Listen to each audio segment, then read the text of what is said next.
പ്രധാനപ്പെട്ട വാർത്ത വരുന്നു. ഇത് കഴിഞ്ഞില്ലേ?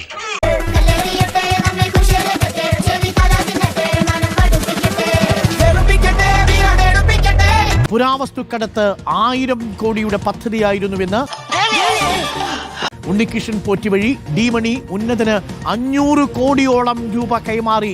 ഇതുപോലെ വരുന്നവരോട് ഞാൻ കാര്യവും കാരണം തിരക്കാറില്ല. എനിക്ക് കച്ചവടം മുഖ്യം. 2020 പണക്കൈമാറ്റം നടന്നത്. ഈ പഴയ ആഭരണങ്ങൾ വാങ്ങുന്ന ഏർപ്പാട് എനിക്കുണ്ടെന്ന് ആരാ പറഞ്ഞത്? ശബരിമലയും പത്മനാഭസ്വാമി ക്ഷേത്രവും പ്രധാന ലക്ഷ്യമായിരുന്നുവെന്നും അണിമകലത്തിലെ അതേ അമ്പലത്തിലെ മേശാന്തിയാണ് ഇദ്ദേഹം. ഞാൻ കീശാന്തി.